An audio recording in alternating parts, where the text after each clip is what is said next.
All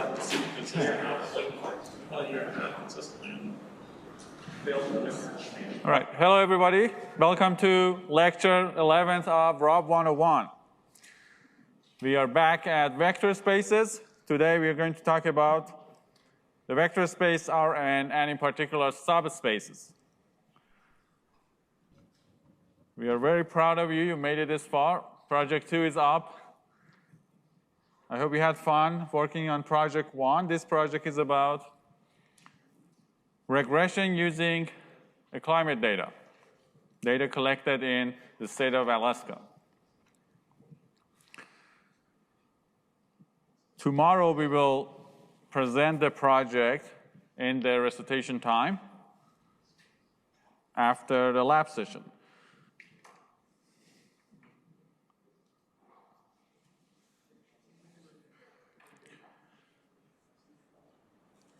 Today's learning objectives are to show you a second way, a second encounter with some of the essential topics in linear algebra. These are topics that always existed. We did not talk about them. Now that we're going back to talk about vector spaces, hopefully we give you a different way of seeing the same system of linear equations that we talked about. And a fair warning that from here, as we are trying to generalize and give you some new notions in linear algebra, some of these topics can get a little abstract. We do have visualization for some lower dimensional cases, but again, as we go to higher dimensional cases, some of these topics are abstract.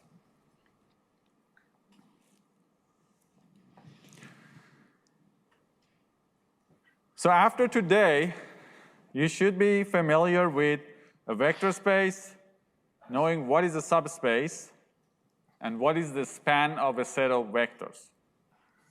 So the subspace and the span are two terms that possibly you're unfamiliar with, and we're going to talk about them today. We will also talk about the null space and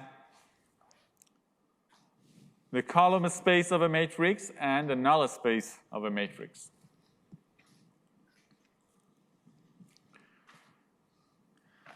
Some of these topics are what you've seen in the course. We will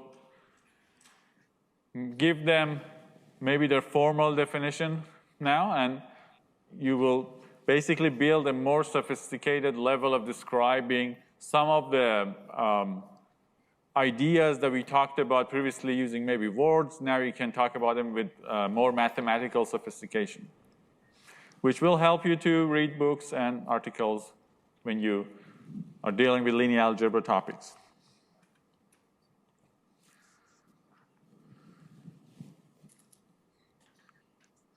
To refresh your memory, Rn as a vector space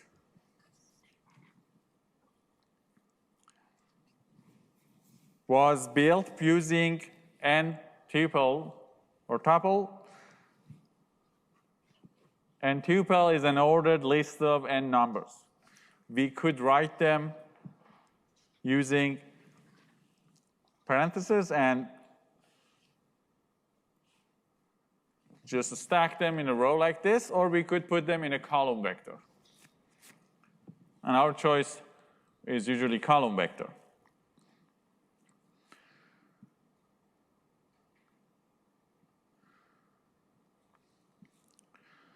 So the set Rn, we defined it to be the set of all n column vectors with real entries. So each of the entries of this n vector is a real number. So x1 can be any real number, x2 can be any real number, and so on. So this was the set Rn for us. And then we could say, for example, V is in Rn. And what we meant is that V is a vector, it is n by 1, and it has V1, V2, Vn.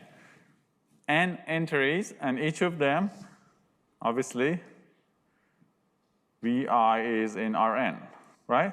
Is a real number, is in R, in the set of real numbers. So any vector would be like this. So the set of all possible vectors like this, that would be the set Rn. And that is a very large set.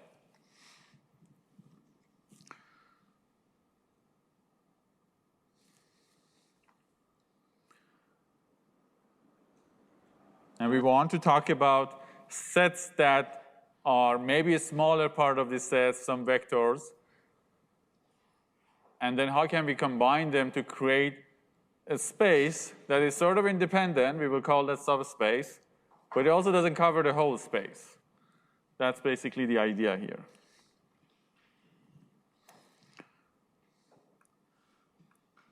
So if we have a set here, if we call this Rn,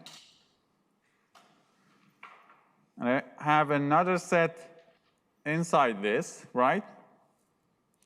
Calling it S. We want to understand what it takes for a set to be called subset. We have to define it, and then we learned a way to verify that. I ask you, is this set a subspace? And then we can check to see if that's true.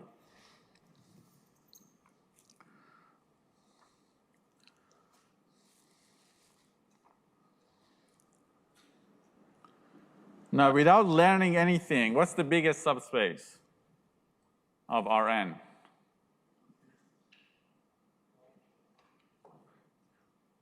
You don't know what is a subspace, but what's the biggest subspace of Rn based on this picture? Rn itself, right?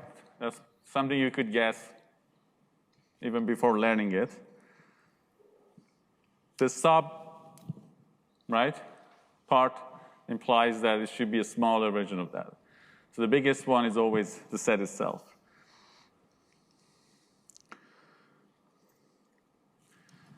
Now, another important property that's correct in chat, the biggest is Rn.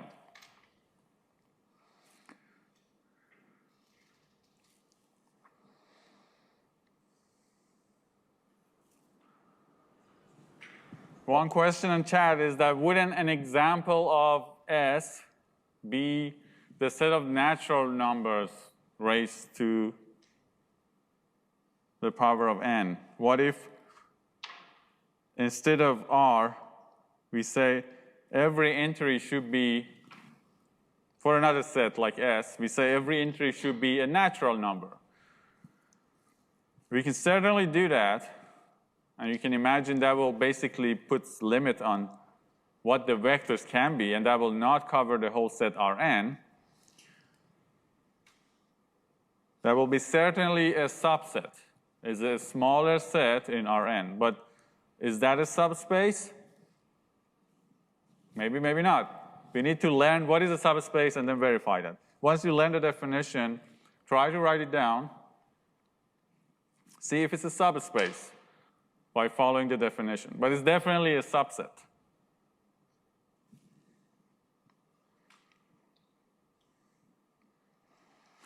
Linear combination. Suppose we have two real numbers, alpha and beta, and we have two vectors, x and y, in Rn.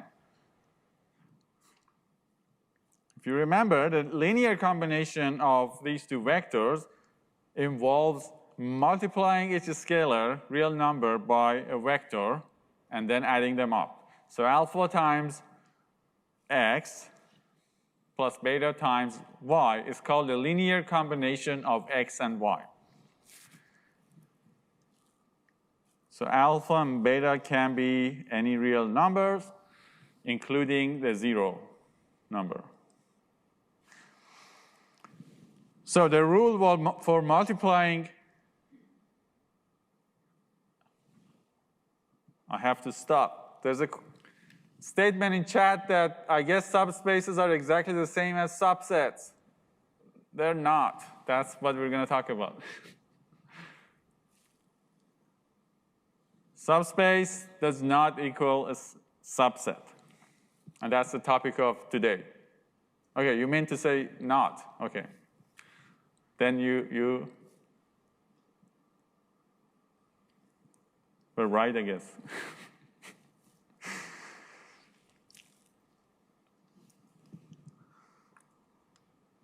Okay, that gave me a lot of stress. I read that on chat.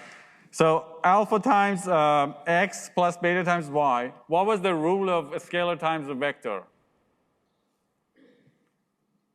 The scalar gets multiplied by every entry of the vector. Same true for matrices. So we get alpha times x1, alpha times x2, and so on. Same thing for the other one. Beta times y1, beta times y2. The rule for adding two vectors, they must have the same dimension, is that we add their corresponding entries, right? Nothing complicated. The elementary operation are just the operation we do with real numbers. Multiply real numbers by real numbers and then adding them up. But this is very important because this will be the way to verify properties of subspaces. We're going to use this today.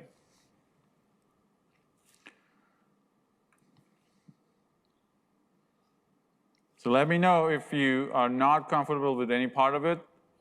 We can do an example or explain, because this is what we're going to use today.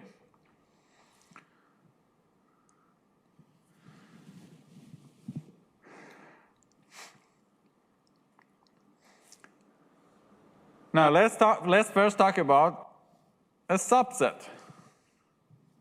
A subset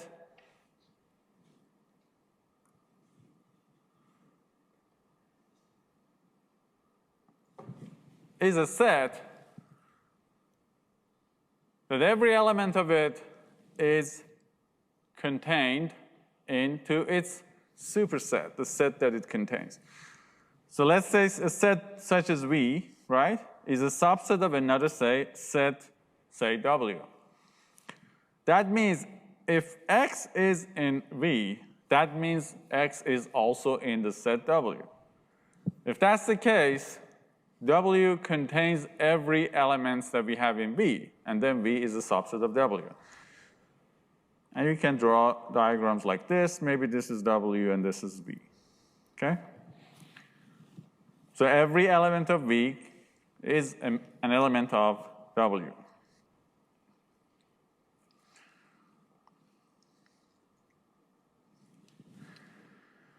Now the notation is like this. We read this as V is a subset of W.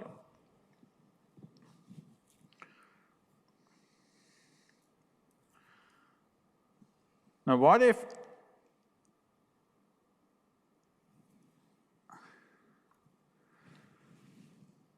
V is a subset of W and W is also a subset of V? Is that even possible? Yes? Please elaborate.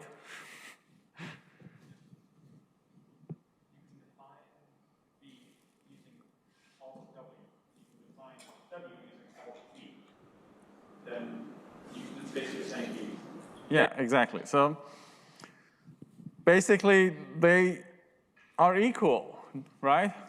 If two sets are equal, so there's nothing wrong with calling V to be a subset of W if the two sets are equal. I think the key point here is that it's not wrong to say V is a subset of W if W and V are equal. You could say the other way. But the condition that V is a subset of W and W is a subset of V actually implies that V equals W.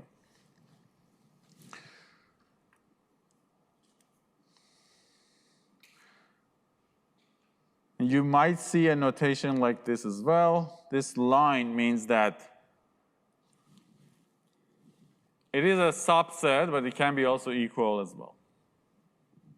That extra line carries that meaning of it can be equal as well.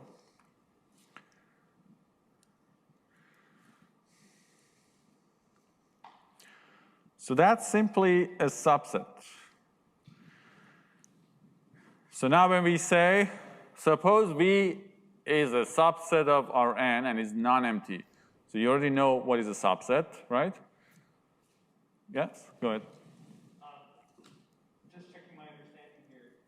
Could we say, if we say V is a subset of W, could we also say that V contains, or W contains all values of V?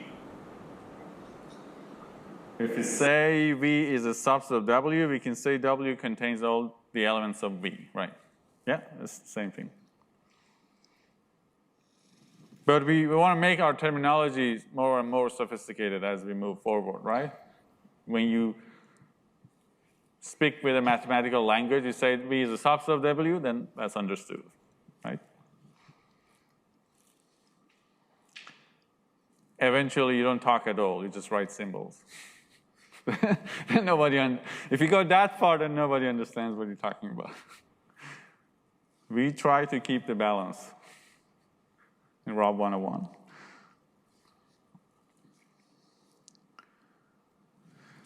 Now, when we say V is a non-empty subset of Rn, that means at least it has one element, right? If you remember, you might have remembered that you could say that a set such as S is this empty? No, this was empty, right? This has one element. Okay, so that was the empty set, right? So V is a subset of Rn and it's non-empty. At least it has one element. A subset V, a subspace, now we're defining subspaces.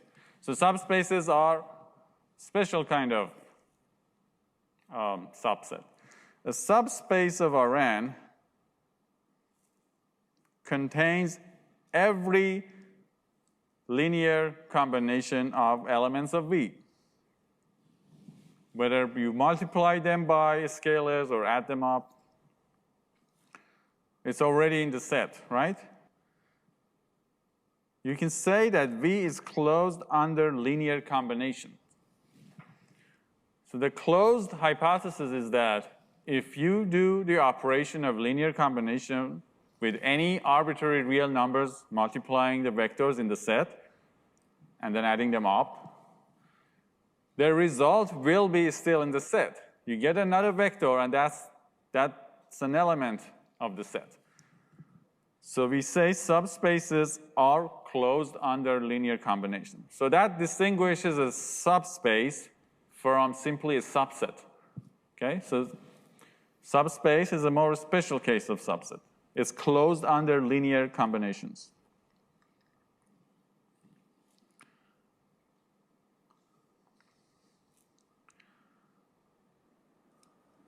So that means that if you have your big set Rn, and then you get your set V, now as long as you are here, so long as you do linear combinations of the element of V, let's say V1, V2,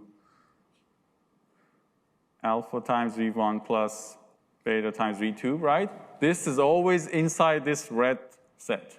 You're not going to leave the set. It is closed under this operation, right? So once you're in a subspace, you do linear combinations, you never leave the subspace. So it's its own world within the set of real numbers.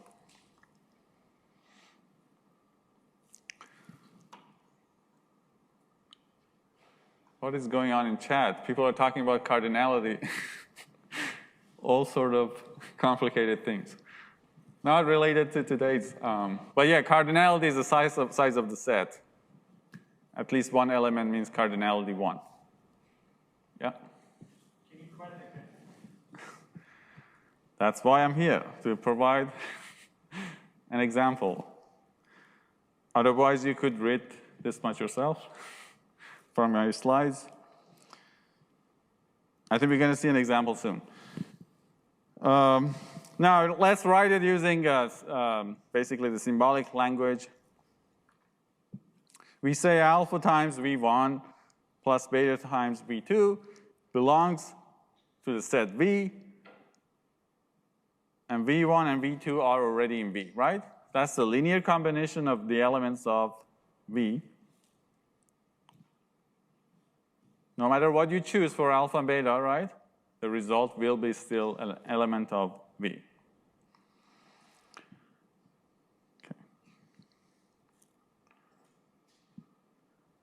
Now, to give you an example, yeah, you have a question?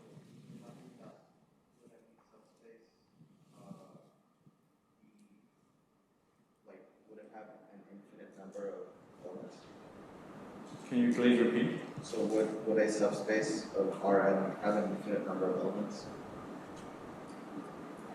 Would a subset of Rn, If the subset Rn is a subspace of Rn, would the subspace have an infinite number of elements? would a subset of Rn, if a subset is a subspace of Rn, would it contain an infinite number of elements?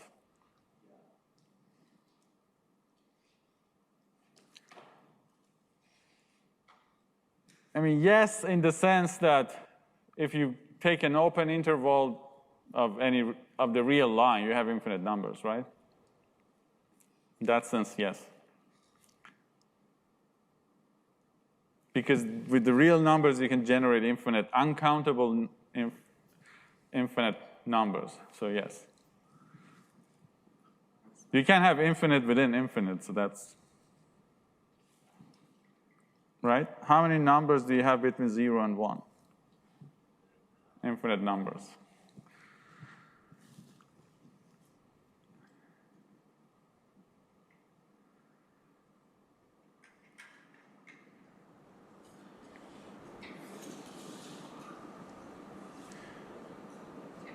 To make sure everybody got the question. The question was, can a subspace contain an infinite number of elements? And the answer is yes, because that's just the property of real numbers, that you pick an interval, you have infinite number of real numbers. And if each of the entries of these vectors are real numbers, then you can generate infinite number of vectors.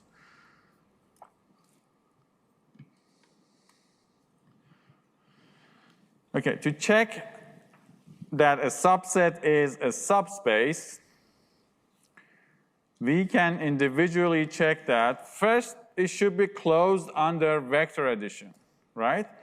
And then it should be closed under scalar multiplications. You could check both of them at the same time as well, or you could check individually. By the linearity of that combination, you can check these two individually.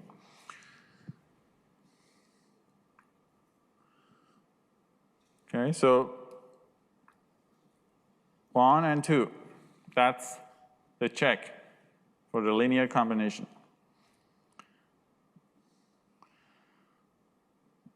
Now the first, before this, one question for you. What is a subspace with only one element?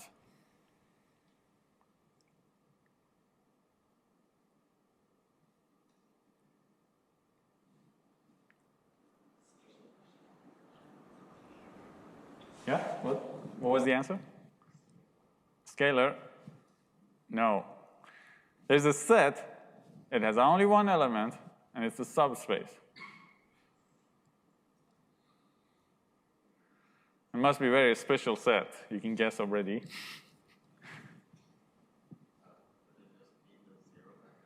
The zero vector. That's correct.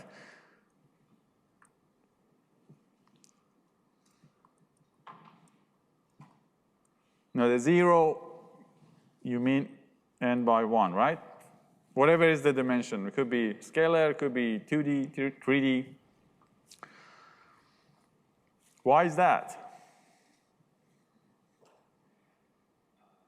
I mean, we trust you, but we can't just take your word.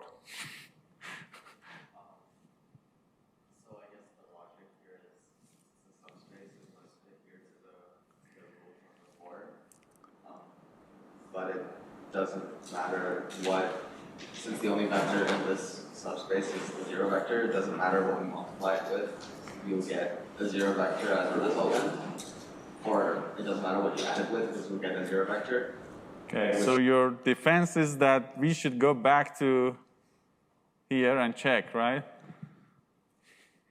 If it satisfies these two, then obviously it's a subspace. We do not discriminate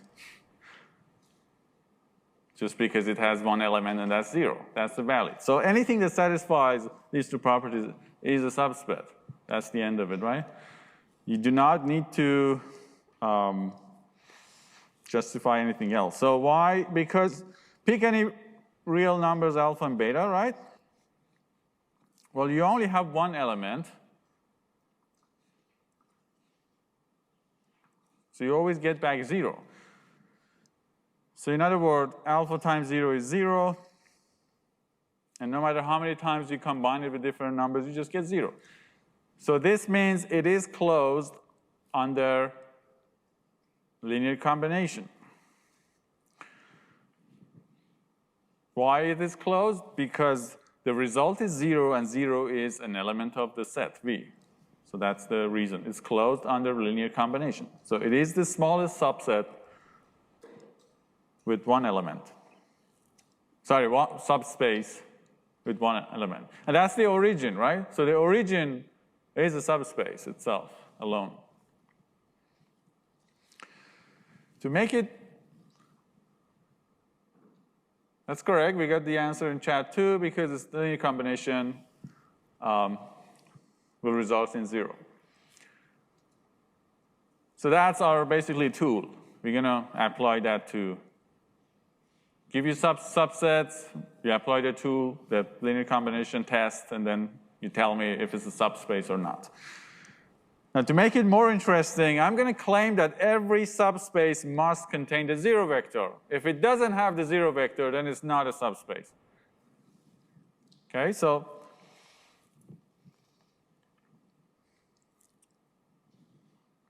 does that mean every set that has the 0 vector is a subspace? No, that's not what I said, right? That's the opposite. I'm saying that if the set is a subspace, it must contain the 0 vector. The reverse need not be true.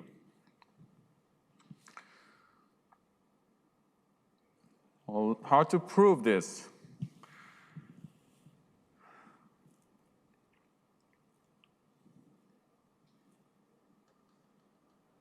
Well, now suppose V is a subspace, and you pick any element of V, right? We are allowed to multiply that element by any real number, including the 0 number. So 0 times V must be in V because V is supposed to be closed under multiplication by scalars and vector addition, or a linear combination altogether. So therefore, the 0 vector is part of V. Because it's supposed to be a subspace. If it's not, then it's not a subspace. Yeah, go ahead. So I thought of a counterexample. I'm not sure if I'm supposed to use a counterexample, but I was thinking a subspace could be all natural numbers except 0. A subspace that contains all natural numbers except 0. That would be my counterpoint. I don't know. If it doesn't have 0, it's not a subspace.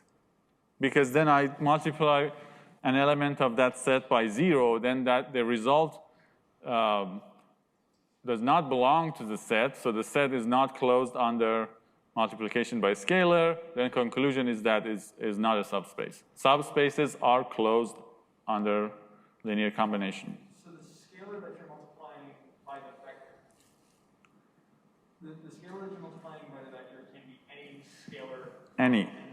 Any. If V is in V, then alpha V is also in V. Alpha is real number, any real number, right?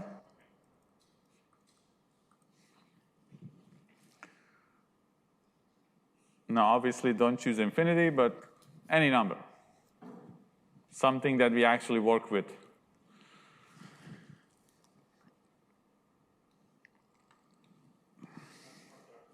Yeah, so it is actually not that hard to check when it's a very specific rule, right? So it immediately violates that rule if it doesn't contain the origin, the 0.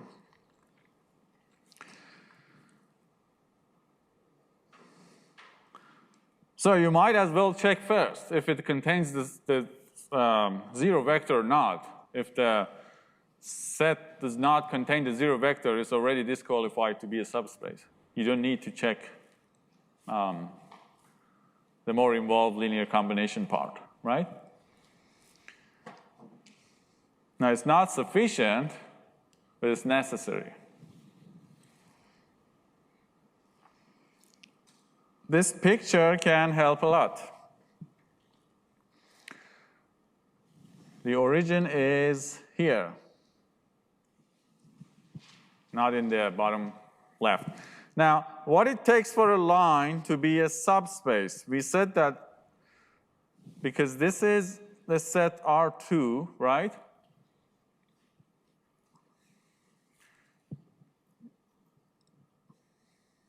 Lines basically cover part of the space. Not all of it, it's just a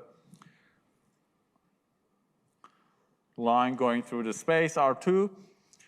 It contains some of the R2 elements.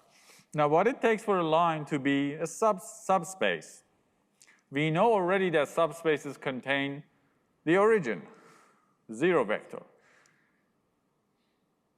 And we know that if the line contains a point, right? Includes a point, it must pass through it. So all the lines that pass through the origin are the candidates for being basically subspace. If a line does not go through the origin, it's not a subspace. So it's a very special type of line, you can see that. Among all possible lines that you can have in the space, only those that go through the origin are subspaces. They form basically a lower dimensional part here that is just like a, because this is an infinite line, right? It's just like a R, real line. But lives in R2 space. It's not exactly that set.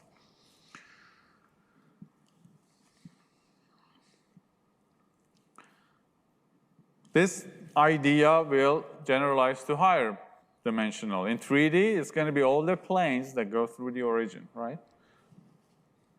So can you not have a finite subspace?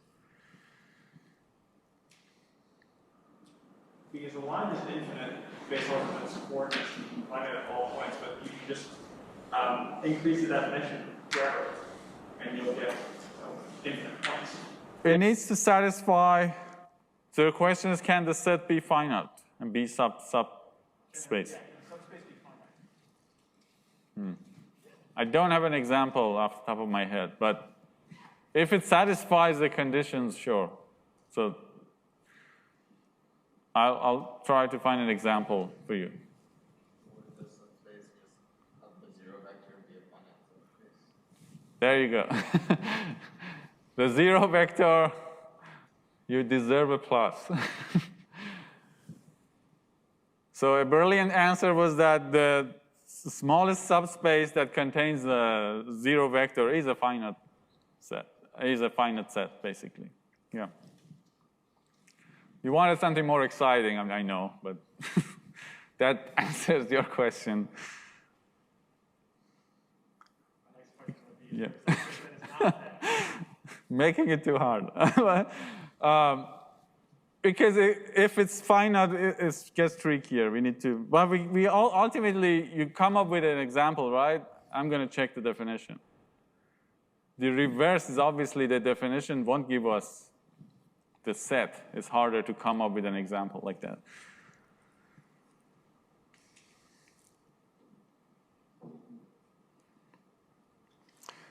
I know it can be fun. We can spend hours here talking about sets, but let's look into an example. So that line picture hopefully clear the air.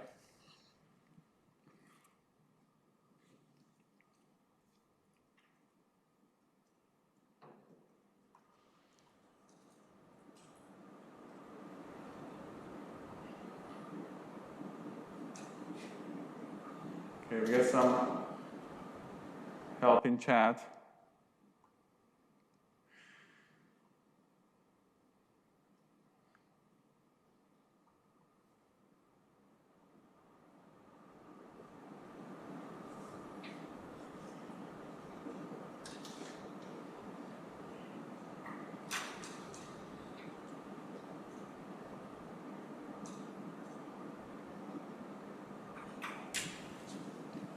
Do you see the chat? You don't? So I read it.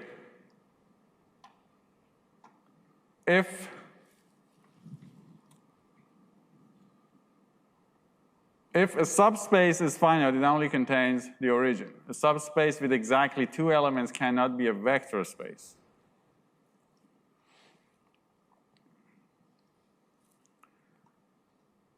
And because vector spaces, you can multiply them by scalars and add them. You're allowed to do that, right? If you only have 2 vectors and then you just multiply, then it's not a vector space.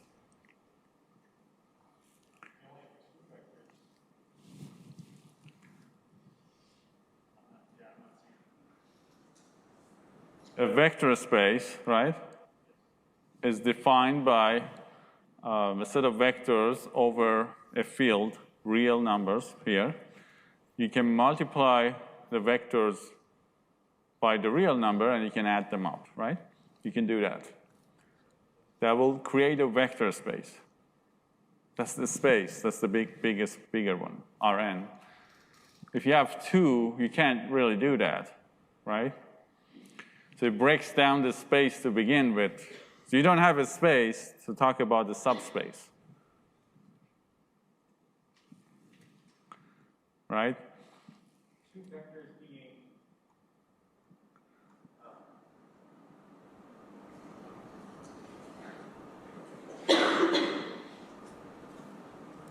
No, we should continue this conversation.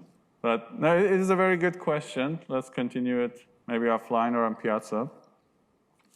Because we need to go back to the definition of what was a vector space as well. We kind of took Rn by definition for granted. But that will, the way you're defining it, it can break it down.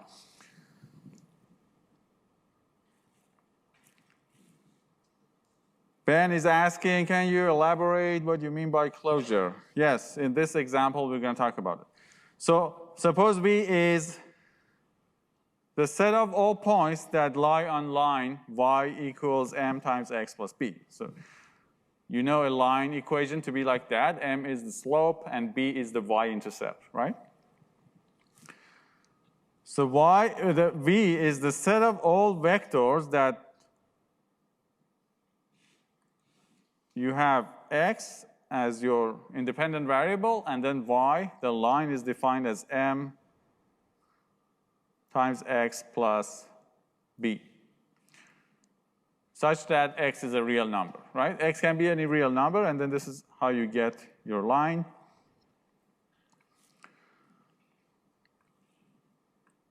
Now, we say that V is a subspace of R2 if and only if the y-intercept b equals 0. That means the line must pass through the origin. Let's see why. So the first reason is that subspaces must contain the origin. Is it possible for the vectors in V to contain the origin? If B is not 0, it's not, right? X can be any number, X can be 0, then you get 0 and B. Therefore, B must be 0 to satisfy the necessary condition for the subspace that must contain the origin.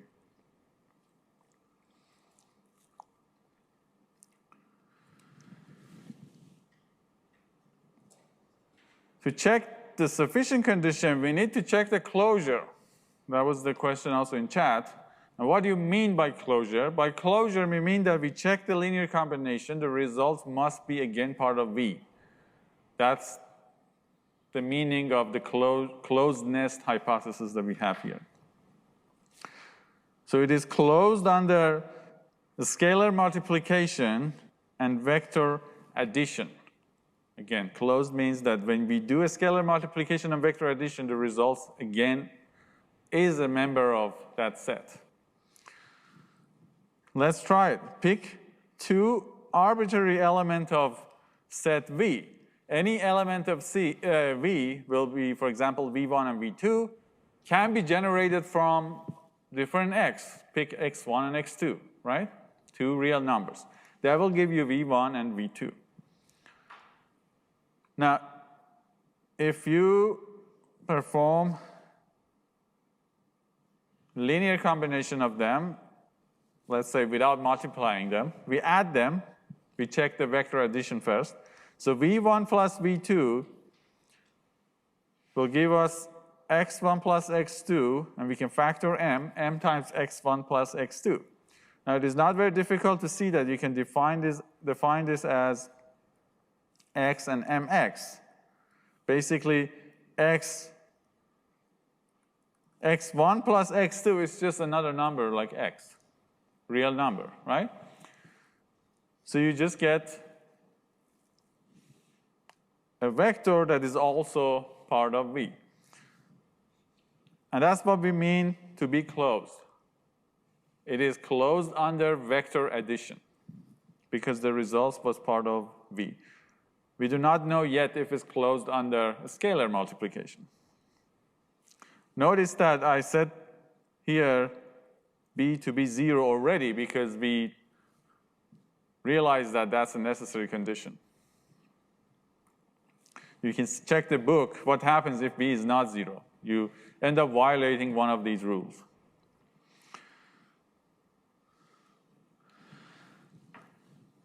So the next thing we need to check if this is closed under scalar multiplication. If you multiply, for example, V1 by a real number alpha, you get alpha times x1, alpha times m times x1. Again, you can change the order. These are just the scalars. M times alpha x1. Now, alpha x1 is just, again, another real number.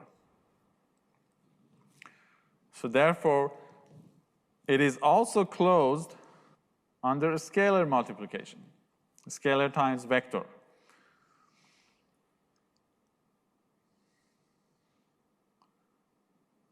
Okay?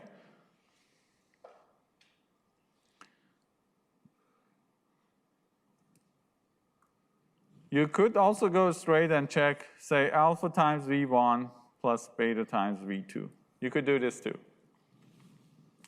And the result should be in V. Or you can check them separately. Both of them work just fine.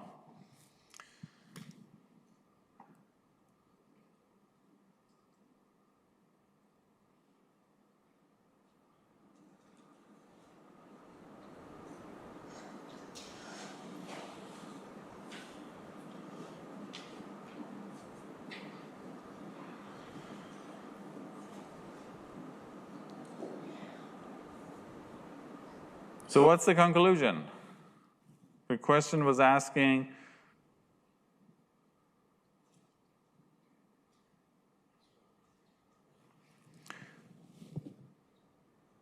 V, a subset of R2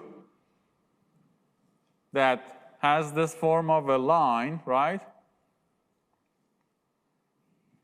is a subspace if the y-intercept is 0, right?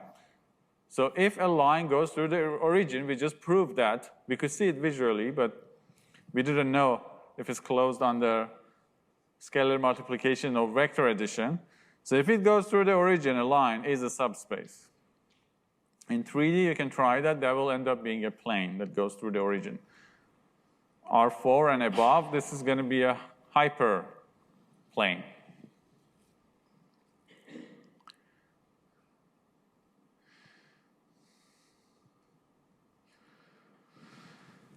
So we learned what is a subspace. Now, what is the source of subspace? Subspaces, where do they come from, right? There are three sources for subspaces. One is the null space of a matrix. The second one is the span of a set of vectors.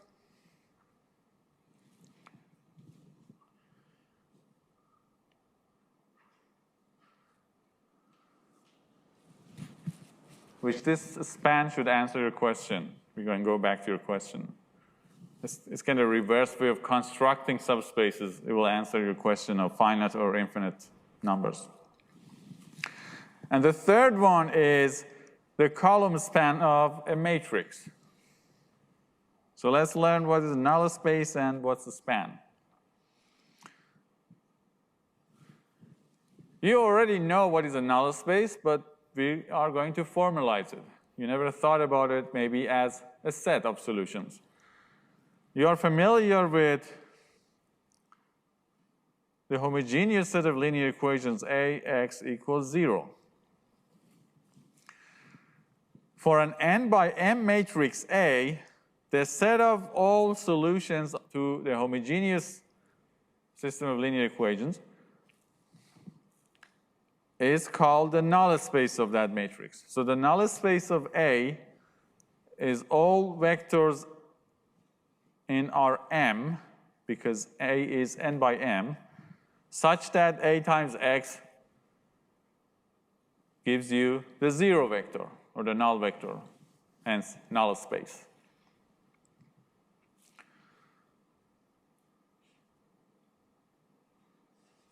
So just remember, not one value, right? The set of all possible such vectors. That's the null space.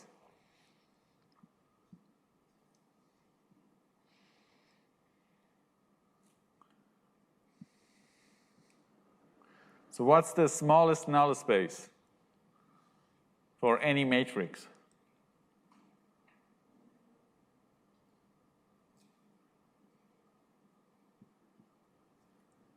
Yeah? The 0.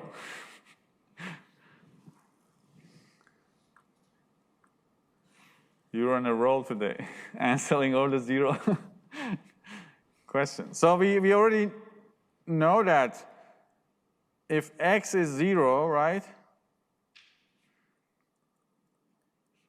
that's always a solution to this equation. So that's given, that's the smallest. And we already know that the set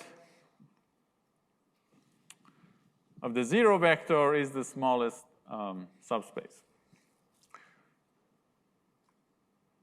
Well, it will get more interesting because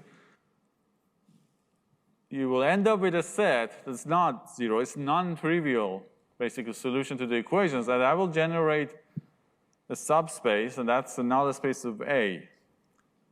And there will be consequences for that because we already know that that will make the solution not to be unique. We talked about that. We will see it more in the future. So that's the null space of a vector A. So one general example, we get back to null spaces in the next chapter, how to actually calculate this null space. But for now, suppose A is an n by m matrix. We want to show that null space is a subspace. We define the null space, but we don't know if it's a subspace, right? We want to show that it is a subspace. Where should we start?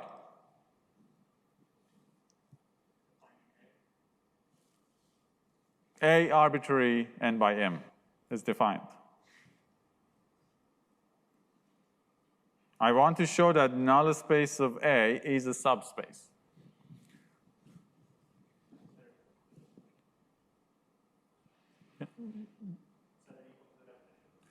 Yeah, let's go back to the definition, right? And check two conditions. So if null space of A is a subspace, then it must be closed under linear combination. Now, suppose V1 and V2 are elements of the set, the null space of A. We already know that null space is a set such that A times V1 should be equals to A times V2 should be the 0 vector. That is the condition for the member of that set. Now you take the linear combination of V1 and V2, alpha, beta are two real numbers. This must, we want to show that it's closed under linear combination. Now it is not very difficult to show that A times alpha times V1 plus beta times V2, a scalar can move, you can move it behind A. It's alpha times A times, you distribute A to the sum. Alpha times A V1 plus beta times A times V2. We know that this is 0, this is 0. So we end up having alpha times 0 plus beta times 0, 0. So it turns out if V1 and V2 are part of the elements of the null space, any linear combination of them will be also in the null space of A. And therefore, null space is a subspace.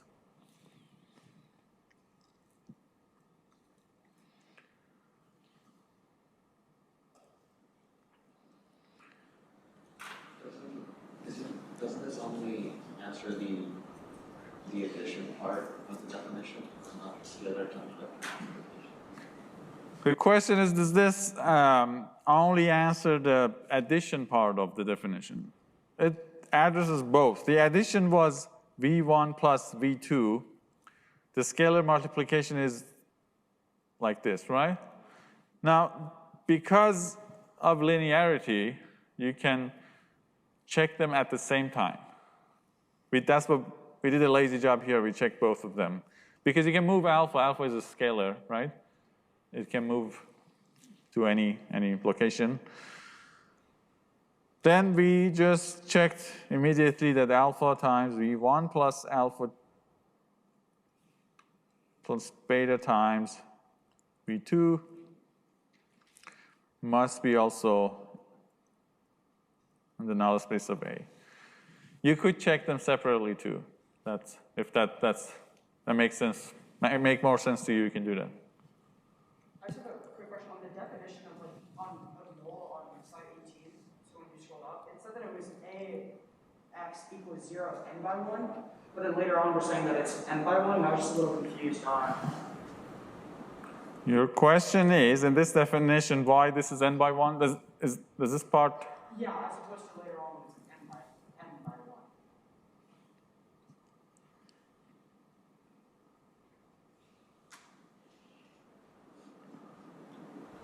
It seems like Here, right, it could be a typo.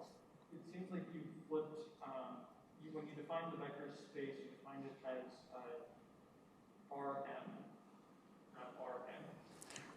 Now, X is in Rm because it gets multiplied by A, right? So A is n by m, so you have a n by m, then we need a m by 1 vector, right? That makes sense. Right. I guess what is stopping you from flipping it and saying A is an n by n? Yeah, we could do that, right? So could we say the variables are interchangeable? But I said it here that I could justify it like you're saying, but I wrote A is n by m, so it's true that this must be n, right? Of course, you're right. We could say that A is m by n, and the vectors v1 and v2 are n by 1, and then the 0 is n by 1. M by 1. This should be Well, n. shouldn't that stay as n, but the other one get changed to m? Because it makes sense that if that's m, when we were looking down at the table, because it's a times v1, and so it's an n by m times an m by 1.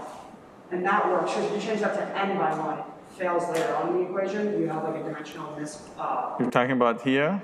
Yeah, so if you scroll down to like the next, that slide right there. So when you have capital A multiplied by B1, that's n by m multiplied by m by 1, which makes sense. Because if that gets changed to n, doesn't that, can't you not do that when you're multiplying it by a? Because a is n by m. A is n by m, and that is true. So doesn't v need to be n by 1? Yes, v is in Rm. By definition, the null space is the space of vectors in Rm, right? If A is n by m, then these vectors that part of the set are m vectors. So, yeah, this is a typo. Thanks for. Sorry about the confusion. So if we make 0 n by 1, this is satisfactory now, right?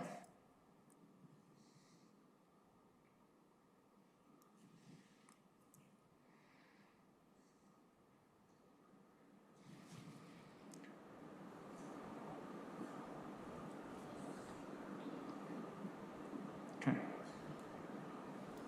I'll fix the slide and re-upload them.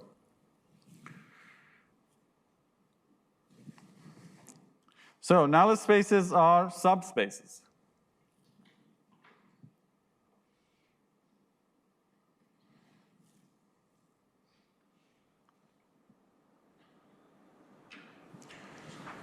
Next thing is a span. Let's understand what is a span. Span of a set of vectors is a set constructed from all possible linear combinations of those elements. You pick a set, you get a bunch of vectors in the set, and then take all possible linear combinations of them, and that will give you the span of set, the span of that set.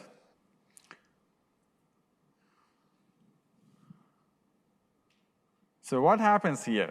If we're taking all possible linear combinations of the elements of a set, then by definition, the set is closed under linear combination, right? So no matter how many times you pick elements from the span of a set and then calculate the linear combinations of them, it is already in the span of the set.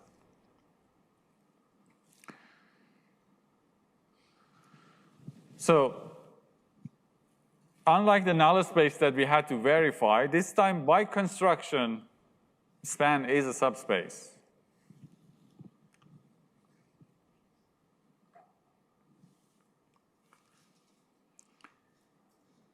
So you can pick any subset and turn it into a subspace using the span.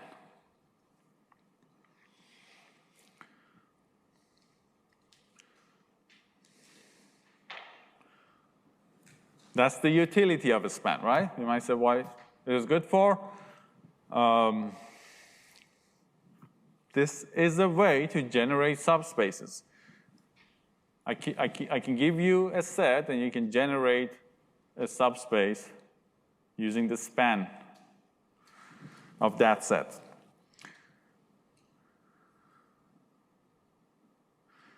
But also a span is the smallest subspace that contains all of the elements of that set. So it's a very efficient way of generating subspaces because we take those elements, all possible linear combinations of them.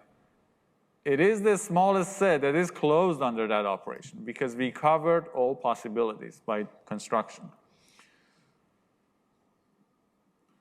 So the span is the smallest subspace that contains all of the elements of the set S.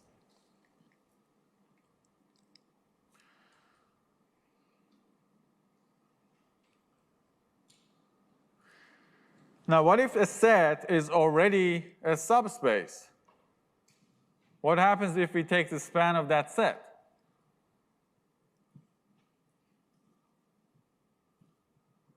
It's a little twisted, but a set is already a subspace, meaning it's closed under linear combination. Now we take span of it, which is, again, all possible linear combination of the elements of the set. Will we add any new elements?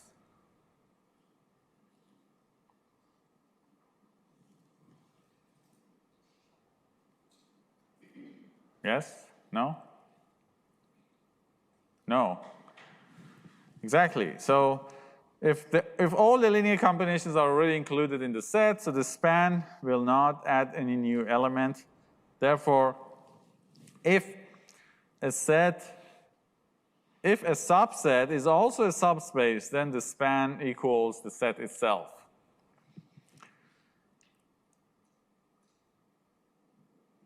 However, be careful. In general, if S is not a subspace, the span is not equal the set itself. That's only a very special case. S is already subspace itself.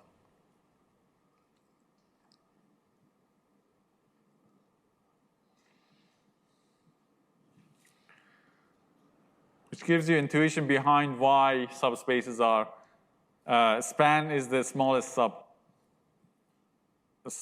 subspace generated from a set. Because as soon as you promote the set to a subspace, it equals its span.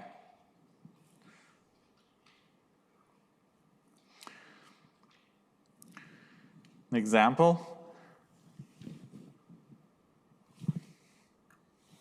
You want to take a stab at this. What is the span of E1 plus E3 and E2 plus E3? You might remember from previous lectures that E1, this is R3, so E1 is 1, 0, 0. E2 is, these are the columns, these are columns of the identity matrix.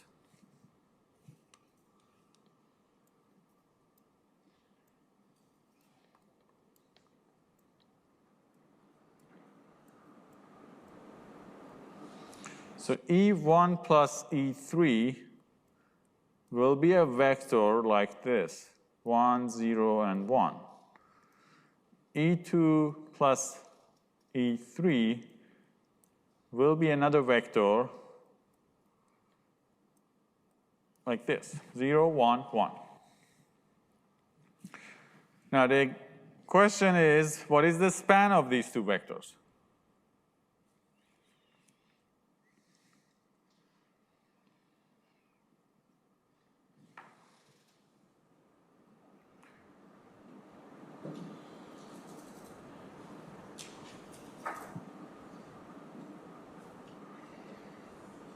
Well, first thing to check is that if the set itself is a subspace or not, because if it's a subspace, the span is the set itself.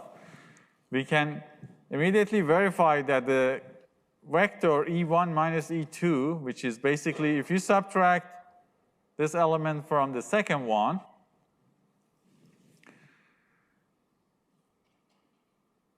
you get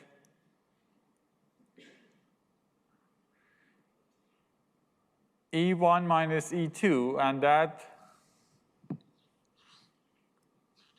so E1 minus E2 is 1 minus 1 and 0. It is none of these two vectors we had here. So, well, the set is not closed under this particular linear combination, therefore the set is not a subspace. So now we know that the span of this set is not the set itself. To form the span of S, we need to form all possible linear combinations. And that means a real number such as alpha 1 and alpha 2 times its two vectors here in this case. So we substitute the vectors into the second line here of the equation. And then you can multiply alpha by the vector, and you get alpha 1, alpha 2, and add them up. You get alpha 1, alpha 2, and the third entry is alpha 1 plus alpha 2. You could make it a little more familiar by using x, y, z. I'm just changing the notation. I have x here in this line, x, y, and x plus y. We could also define x plus y to be z, and we can get x, y, z such that z is x plus y. What happened? So the span of S is a set such as any vector x, y, z, right? Such that x and y are real numbers and z must be x plus y. That extra constraint there, right?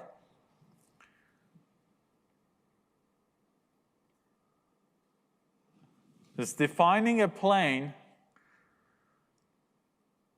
given by z equals x plus y. Do we have the origin included? Yes, x, y, z can be, if x and y are 0, z will be 0. So it is, it does contain the origin, and z equals x plus y, that's just the equation of a plane. So even though S was 2 vectors, right, the set, the span of S is a whole plane in 3D. So there's a big difference between the set and the span of the set. And that's very intuitive because R2 was constructed using all possible linear combinations of 2 axes, right, perpendicular. And that's what we're doing here. So just not the standard E1 and E2.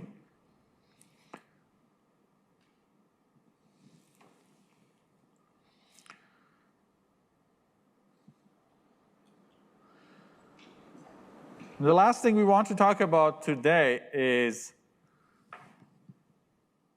the column space of a matrix.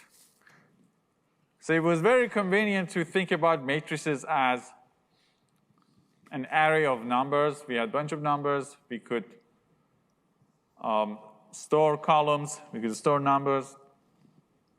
We could arrange the equations into a matrix. And then we learned to multiply matrices by vectors and other matrices. But one thing that is particularly interesting is that when you think about matrices as functions, as maps, that means when you say A n by m, that means this matrix will eat a vector like x, which is m by 1, right? And it will give you maybe another vector y, which will be n by 1, right? So A is, in fact, a function, a map that eats x, spits out y. It's a map. A map or function.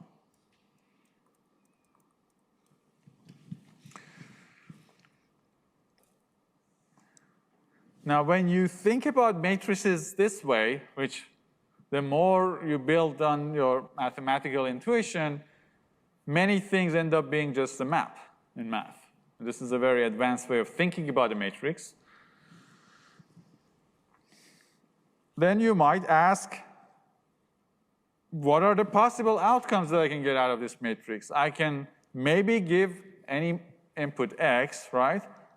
What is the range? That's the range of the matrix, both formally and informally. I'm talking about it. We haven't defined it.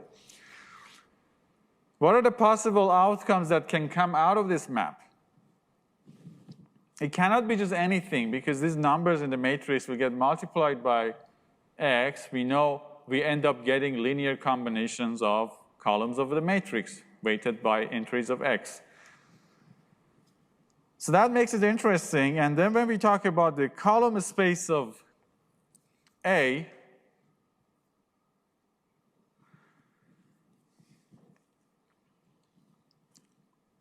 or column span of A, we're talking about the space that is spanned by the columns of A.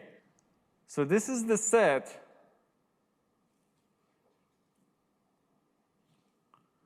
or more precisely a subspace, right? It's more than a set because it is the span of columns of A.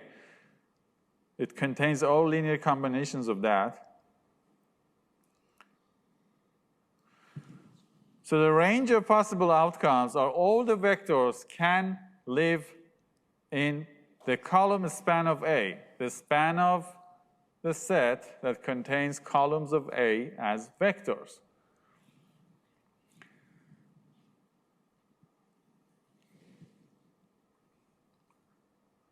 Again, this is a very advanced way of thinking about matrix and very powerful. Think about a matrix as a map and the span of a set of its columns. That's called column span of A.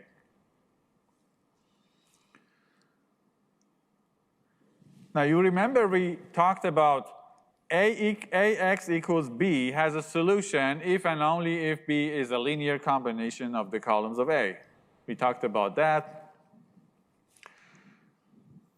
Now you can make this more elegant and using more mathematically sophisticated way and say that AX equals B has a solution if B is in the column span of A. That means, because the span is the set of all linear combinations of the columns of A. If there's going to be any solution, it must be in that sense, in that set. So if A is a map, can take your vector X and map it to a set of possible outcomes, right? B must be in that set. Otherwise, the solution does not have, the equation does not have a solution. So this is a formal way of talking about what constraint we impose on B so that our equation has a solution. And that goes back to the column span of a matrix.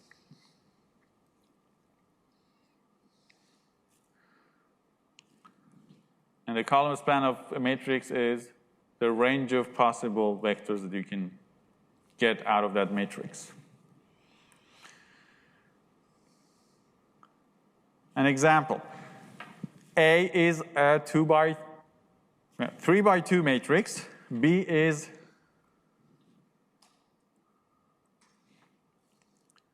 three by 1.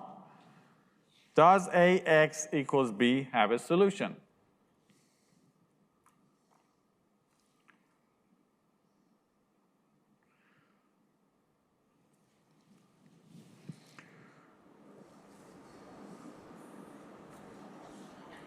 Well, let's pick -2 and 3. If you can check that B equals -2 times of the first column plus 3 times of the second column. Therefore, B is in the column span of A. So B, in fact, is a solution to the system. And the solution itself is X minus 2 and 3, because that's, by definition, the linear combination of the columns of A would produce the solution, and that the coefficients would be X entries, the solution, okay? So this is very important because it puts a lot of things we talked about in this course together. Span, column span of A, thinking about matrices as a map. If B is in the column span of A, then the equation has a solution. And if there is any vector in the null space of A, will not basically change the solution if you add it to the solution. And why is that any linear combination of vectors in the null space won't change the solution, because null space was a subspace as well, right?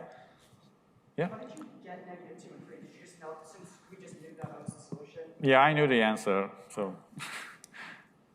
In fact, I can construct an example like this, right? You might wonder, where do we come up with these examples? Do we try? No, we come up with a matrix, right? Form a weighted linear combination of columns of that matrix. Surely the resultant vector will be in the column span of that matrix, and that's B, right-hand side. There you go. You have AX equals B. And by construction, I know X, right? So you can generate infinite number of examples in your homeworks. You had to go through it. It is very easy for us to generate more. So Do not try different x, right? Try it. This is very good. This is a good question, because if you had to teach and come up with examples, right, you would want something convenient. Then immediately you get to use these advanced definitions to generate homeworks.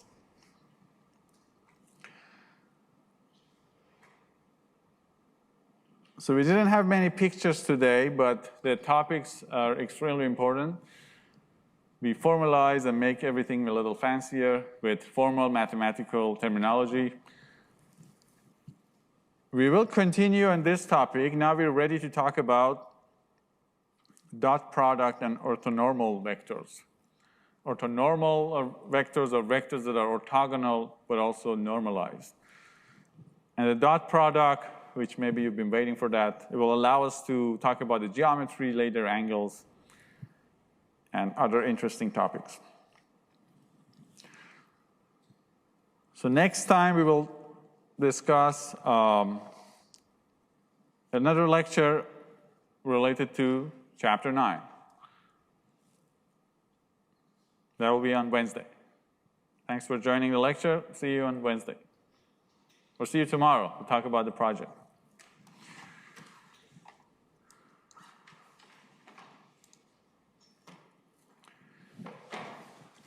Did you get your answer about the finite and infinite once we talked about the